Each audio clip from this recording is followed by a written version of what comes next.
시청자 여러분 안녕하십니까.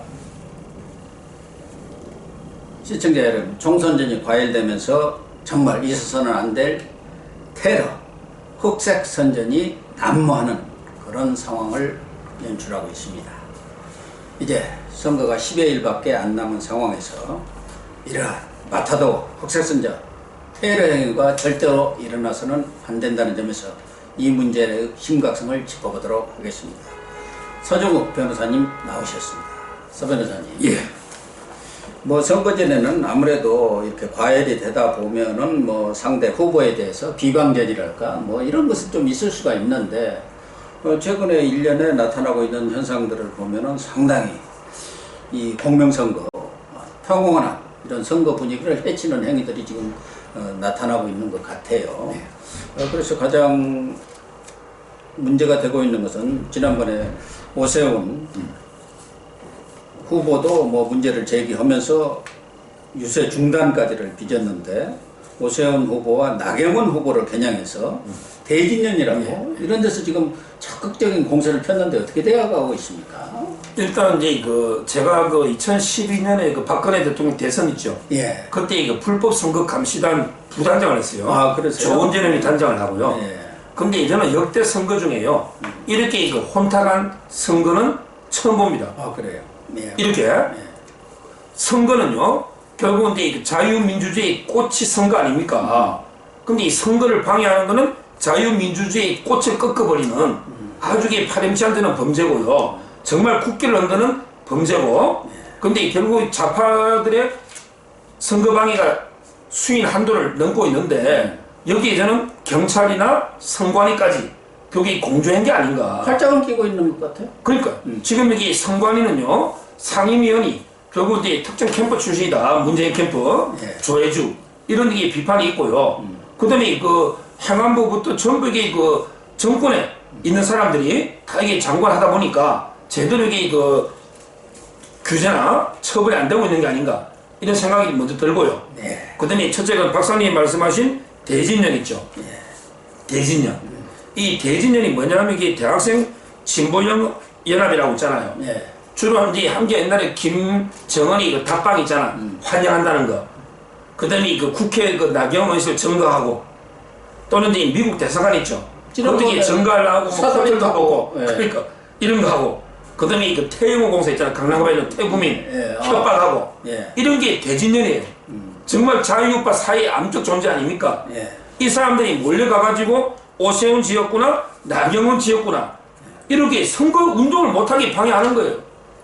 자 그렇다면 이게 경찰이든 선관이든 그 자리에서 현행범으로 체포해가지고 바르게 구속시켜야죠. 근데 경찰들은 신고를 했는데 나와가지고 멀뚱멀뚱 이렇게 쳐다봤다면서요. 그게 수수방관하고 있는 거 아닙니까? 그러니까 저는 이게 공범이 아닌가 이렇게 보는 거고요. 이런 식의 대답하면 이게 과연 이게 공정한 선거도 할 수가 없잖아요. 예. 따라서 저는 선관이나 경찰이 상당히 문제가 있고요. 지금이라도 이 대진년 이런 조직 있잖아요. 이거는 이제 무관용의 원칙으로 저는 일벌백계 해야만 선거의 공정성이 살아나지. 지금 이게 이대로 방치가 되느냐 이런 비판하는 거예요. 또 하나는 뭐 대진년도 그렇습니다만은 민노총이 선거 기간은 좀 잠잠하나 또 혹시 역풍이 불까 봐서 이 사람들도 정치적으로 이렇게 행동을 하나 했는데 얼마 전에 엊그제만 하더라도 부산이 지금 민심 위반이 심각하지 않습니까? 심판론이 지금 아주 엄청나게 심판론 분위기가 뜨고 있는 것 같아요. 그래서 그런지 민노총이 김도 후보, 북강서울이죠. 또 이현주 남구 여기까지 뭐 쫓아와서 무슨 선거 방해 행위를 했다는 얘기가 있더라고요. 그쪽이 민노총도요. 정말 이게 우리나라 민노총 망국론입니다. 민주노총 때문에 이게 나라가 경제부터 모든 게 거들나는데 법치까지 이게 민노총 때문에 이게 법 위에 있는 이 사람들에게 뭐 불법, 탈법, 떼법 법 위에 있는 조직이에요. 자기들 이게 정치 의사표현의 자유가 있으면 민노총 출신들도 후보 많이 넣었잖아요. 그럼 이게 공정하게 적법하게 경쟁하면 되잖아요. 근데 왜 남의 후보 사무실 와가지고 시위하고 데모하면서 선거운동을 못하게. 그래서 이제 오죽하면 조혜주 선관위 있잖아요. 네. 그 선관위는 이게 그 아까 저 조금 전에 그만큼 이게 좌파 편파 조직이 됐잖아. 네. 오죽하면 이게 선관위에서도 고발했거든요. 김도읍 사무실, 이현주 사무실. 뭐가 잘못해서 그러나요? 뭐 제가 볼 때는 잘못이 하나도 없죠. 다만 이게 당선 가능성이 높아 보이니까 그걸 막기 위해서 떼거리로 몰려와서 이게 방해를 하는 거죠. 그러면은 선거 방해 차원을 넘어서 민주주의에 대한 도전 아닙니까? 이런 것에 대해서 경찰이라든가 선관위가 제대로 엄격하게 법의 잣대를 들이대야죠. 그러니까 좀 전에 그래 제가 그 경찰이나 선관위도 공범이다 이렇게 제가 표현한 거고요. 정말 이게 민노총 이 조직은요. 아까도 조금 전에 말했지만 사회 우리 국가의 암적 존재이기 때문에 빨리 이게 조기에 도려내지 않으면 정말 이게 회복 불능으로 대한민국이 망가질 수 있거든요. 제대로 이게 저는 이번에 이 조직도 무관용의 원칙으로요. 제대로 이게 그 선거방해 외에도 형법 외에도 선거방해죄가 있잖아요. 이런 게 일부를 벗겨하는데 또 이게 지금 고발만 해놨잖아요. 그럼 이게 또 세월이 뭐 시간이 그 세월한 내월 하면서 시간만 가는 거예요. 이런 건 이게 신속하게 현행범 체포해서 조사해가지고 선거 전에 국민들한테 진상을 알려줘야 되잖아. 그래야만 이게 그 표에 심판할 수 있잖아요. 따라서 저는 선거 끝나고 이런 게 범법에 있었다. 이거야말로 이게 버스 떠난 다음에 소름 돋는 거 아닙니까? 따라서 선거 전에 저는 수사해서 진실을 공표하는 게 맞다. 이래 보는 거예요. 정말 그런 부분에 대해서도 선관위나 경찰이 철저히 수사를 하고 제동을 걸어야겠지만 만약에 민주당이 승리를 할 경우 민노총 기세가 어떻게 되겠느냐. 민노총 좋아요. 뭐 기세를 올리든 말든 좋은데 지금 코로나19 문제로 우리 경제는 이제 그렇지 않아도 붕괴 직전에서 이제 완전히 뭐 바닥이 드러나게 그런 된 상황 아닙니까? 뭐 세계 경제도 지금 말할 수 없는 상황이 닥친다는 거 아니에요? 금융위기다 뭐 이런 것은 저리 가라 할 정도의 상황이 오는데 과연 민노총이 또 총선 후에 기세를 올리면서 반기업 정서를 계속 부추기고 지난번처럼 뭐 관공서에 가서 청구를 하고 이 사람들 끝보면은 사업장에 가서 또 우리 일가 만지면 안 된다 해갖고 다 때려 막아버리잖아요. 사실은 지금 대정책 전환을 해야 하거든요. 친기업적으로. 기업 살리기 쪽으로. 그렇죠. 난 그게 제일 더 우선 걱정이에요. 민노총과 관련해서. 그렇죠. 결국에 문재인 좌파 정권에서 유일하게 뭐 수혜를 보고 성장한 게 민노총 아닙니까? 70만에서 지금 이게 100만 조직은. 왜 민노총 소송 아니면 건설은행에 노가다라고 하도요. 일거리를 안 줍니다. 일거리를 안 주는. 이게 무급 민노총이고요. 제가 하나 이게 빠뜨린 게 그 김용남 또 후보 있잖아요. 김용남. 이분들이 그 방송 나와서 옳은 소리도 많이 하고 아주 검사 출신의 수원의 훌륭한 분 아닙니까? 이런 분들 앞에만 가서 대진년이 또 아까 데모를 그러니까 오세훈이든 나경원이든 김용남이든 자기들이 볼 때는 자유파의 가치에 좀 충실하면서 당선될 가능성이 있는 이런 사람들에게 공개하는 게 아닌가 지금 이렇게 보이는 거예요. 지금 가장 심각한 것은 언론에도 뭐 많이 보도가 됐습니다만 주광덕 의원 있잖아요. 남양주시 병인가요? 거기에는 지금 뭐 괴한인지 어쩐지는 모르지만 벽돌을 때려 던지고 그래가지고 그냥 바로 유세차 한 10m도 안 되는 데다 그렇게 던지고 그랬다면서 그래갖고 뭐 거기 보니까 버스 정류장이 박살이 나고 그랬대요. 이거 제가 테러 아니에요, 테러. 이거는요 정말 이게 위험한 살인 미수고요. 옛날에 그 2006년인가요? 박근혜 대통령 있잖아요. 박근혜 대통령이 그 커트칼 그때 그 오세훈 후보 뭐 지지에 유세할 때 아마 이제 서울시장 선거였는지 유세할 때 그때 그 커트칼로 테러를 당했잖아요. 근데 그 사람 10년 받아가 지금 나왔더라고요. 2016년에 출소했어요. 벌써 그렇게 됐나? 근데 그때 박근혜 대통령이 약간 0.1mm만 깊었어도 정말 이게 생명이 위험할 정도로 엄청난 테러가 있었잖아요. 거기 버금가는 전 테러다. 제가 이걸 모 방송에서 방송하면서 물리학 법칙까지 이야기해요. 물리학에서 이게 그 힘, F는 m의 제곱. 그러니까 질량에다가 가속도의 제곱이라는 게 이게 왜 중요하냐면 사층이라는 게 중요해요. 옛날에 그 제 친구도 학교 다닐 때 고등학교 때 그 5, 6층에서 던진 가방을 밑에서 봤다가 팔이 부러진 적이 있어요. 위에서 이게 떨어지는 게 가속도가 붙잖아요. 그럼 이게 m의 제곱이기 때문에 질량에다가 가속도의 제곱으로 힘이 세지면 그럼 이게 벽돌도요. 4층에서 이게 던지면 버스 정류장에 천장이 뚫려가지고 파편이 튀잖아요. 자, 그럼 이게 한 5m에서 10m 정도 떨어지잖아요. 그만큼 이게 위험했던 살인 미수고 혹시 이게 그 주광덕 의원이 아니고 다른 행인이 맞았다 하더라도 맞을 가능성이 많잖아요. 이거는 살인 미수 아닙니까? 다른 행인이라도. 근데 아직까지 못 잡고 있는데 빨리 이게 저는 잡아가지고 철저하게 배우가 있는지 없는지 배우가 누군지 철저한 수사가 필요하다 이래 보는 거죠. 선거전에서 제일 나쁜 게 그 흑색 선전하고 마타도입니다. 참 해명도 안 되는. 그게 이제 가장 대표적인 것들이 나오는 게 불륜설. 또 하나는 금품 어디서 돈 받아 먹었다더라.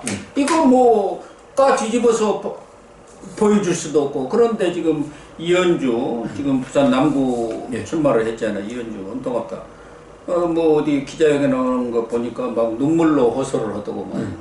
근데 이현주에는요 어떻게 보면 이게 그 문재인 정권을 가장 이 앞에 서가지고 비판했던 이런 이제 그 보수의 아이콘, 보수의 여전사 아닙니까? 예. 이분이 광명에 있다가 이제 그 우여곡절 끝에 영도로 가려다가 영도가 안 되게 남구을에 내려온 거예요. 그러다 보니까 이제 그 상대 후보는 박재호입니다. 현역이 박재호. 예, 현역은. 근데 이것도 이게 정정당당한 페어플레이를 해야 되는데 아마 이제 그 가장 최측근 같아. 박재호의 최측근이요. 여러 사람들이 있는 데서 야 이현주가 이게 불륜했다 저저 하는 걸 소문을 헛소문을 계속 연변을 퍼뜨리니까 그 입성이 녹음을 했어요. 녹취를 했거든요. 이현주가. 그래서 이게 폭로하면서 지금 기자회견 했잖아. 남편까지 녹음 기자회견 했어요. 그런데도 이게 그 세월한 내거나 수사를 안 해요. 이런 것도 이게 그 유포했던 최측근을 빨리 구속해야죠. 중대한 범죄 아닙니까? 명예훼손이고. 그럼 이게 빨리 구속해서 박재호 측은에게 관여가 안 됐나? 이걸 신속하게 수사해가지고 선거 전에 알려줘야만 부산 주민들이 그 표로 심판하든지 할 거 아닙니까? 근데 지금도 그런 소식이 안 느껴요. 아니 이게 왜 구속해야 돼? 현행범 아닙니까? 유포하다가 녹음 증거 확실하고 잡혔잖아요. 그러면 이게 박재호의 최측근 아닙니까? 그렇다면 이게 박재호부터 압수수색해서 빨리 수사를 해야 되는데 만약에 박재호는 처벌 안 하고 결국에 그 최측근만 꼬리 자르기로 수사한다면 앞으로 이게 누구든지 이런 일이 생길 거 아닙니까? 그렇죠. 정말 이게 저는 이런 걸 발본성을 해야 된다 이렇게 보는 거죠. 박재호 의원은 현역 의원인데도 이런 마타도성 뭐 이렇게 입소문 뭐랄까 이런 것을 퍼뜨린다면은 정말 국회의원으로서 자격이 있는지 모르겠지만 본인은 뭐 절대 그런 일이 없었다, 뭐 허위사실이다 이렇게 부인은 하고 있는 것 같아요. 또 하나는 화성병 같은데 지금 경기도 석호연 후보는 아예 어떤 사람이 와갖고 유세를 방해하고 뭐 그냥 폭행까지 했대요. 그렇죠. 결국 그 너무나 충격받아서요. 병원에 입원까지 했지 않습니까? 이거야말로 이게 지금 1분 1초가 아쉬운 때 병원에 입원해가 되겠습니까? 근데 이거는 고의적으로 여러 번 쫓아와가지고 우산으로 때리는 거 아닙니까? 정말 이게 중대한 저는 테러 행위거든요. 근데 이것도 지금 이게 그 구속됐다. 무슨 이런 소식이 없어요. 아니 이렇게 이게 솜방망이로 이렇게 수사하고 처벌하면 과연 이게 어떻게 선거 방해를 막습니까? 정말 이게 중대한 범죄라는 인식을 해야 되고요. 근데 이게 왜 그러냐? 모든 피해자들이 자유파, 바로 이제 이거 통합당 후보들 아닙니까? 그렇죠. 이게 만약에 저 민주당 여당 후보면요, 바로 이게 구속해가지고 일벌백계해서 난리 치겠죠. 이런 식으로 이게 야당 후보니까 되는 거고요. 그래서 저는 이번에 그 선거에요, 저희 그 야당은 주적, 민주당 후보, 주적 빼고도 3개의 적이 더 있는 것 같아요. 3개의 적이. 그게 바로 조혜주 선관위 있잖아요. 선관위가 공정하게 심판을 봐야 되는데 저 여당이 붙어 있으니까 축구로 치면 12대 11로 싸우는 거예요. 왜? 11대 11로 심판 한 명이 있어야 되는데 12대 11 선관위가 있고요. 그리고 이제 그 추미애 법무부 있잖아요. 추미애. 그 다음에 그 우리 행안부, 경찰 있잖아요. 이게 바로 두 번째. 저기 역대 선거를 하면서 그런 선거 말하자면은 관련 부서 아닙니까? 선거를 주관하는 부서. 거기에 현직 여당 국회의원이 장관한 데는 거의 없었던 걸로 저는 기억을 하고. 그렇습니다. 말이 됩니까? 그렇죠. 손이 안으로 굽죠. 총리도 지금 국회의원이에요. 정세균, 추미애, 그럼 진영, 3명이 전부 이게 그거죠. 전부 이게 현역 의원이잖아요. 다 팔이 안으로 굽는 거 아니에요? 그렇죠. 그 다음에 그 세 번째 적이 여론조사. 여론조사 기관. 저도 이게 적이라 봅니다. 이런 식으로 여론은 자꾸 조작해서 우리가 불리한 것처럼 흘리고, 그러더니 선거 방해에 대해서는 수사는 미적미적하고 선관위도 이게 제대로 강경히 대응 안 하고 이렇게 하다 보니까 과연 이게 과연 옛날에 뭐 자유당 3.15 있잖아요. 이거보다 이게 더한 이런 게 선거 혼탁 선거가 이루어지고 있는 게 아닌가 저는 이렇게 보는 거예요. 그러니까 이런 혼탁 선거, 부정 선거가 이루어졌다 하더라도 이제 총선 후에는 뭐 60일인가요? 지금 내에서 수사를 해서 뭐 기소를 하든가 그렇게 해야 하잖아요. 네.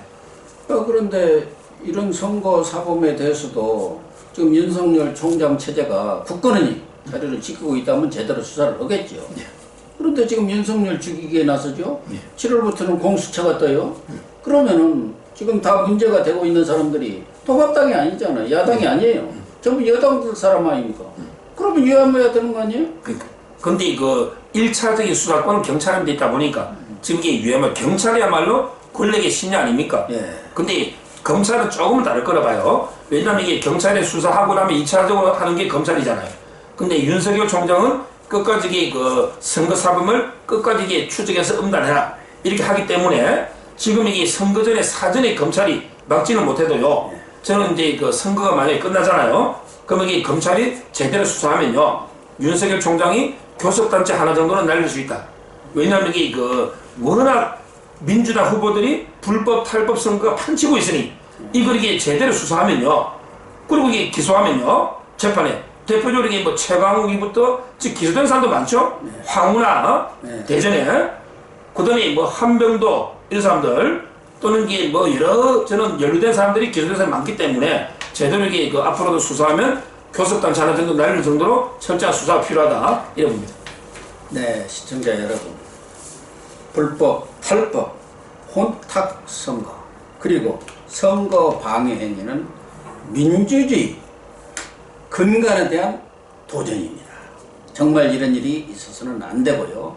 앞으로 이제 10여일 남은 이 선거 기간 중에 이러한 테러라든가 테러 행위, 또 흑색선전 이런 것들이 난무할 기승을 부릴 가능성이 많은데 우리 유권자들이 정말 똑바로 경각심을 가지고 주시해 주시기를 바라고 선거 이후에도 윤석열 검찰이 이런 부분에 대해서는 단호히 조치를 취해서 엄단하는 그러한 검찰상을 보여주시기를 기대하면서 오늘 방송 마치도록 하겠습니다. 시청해 주셔서 감사합니다. 감사합니다.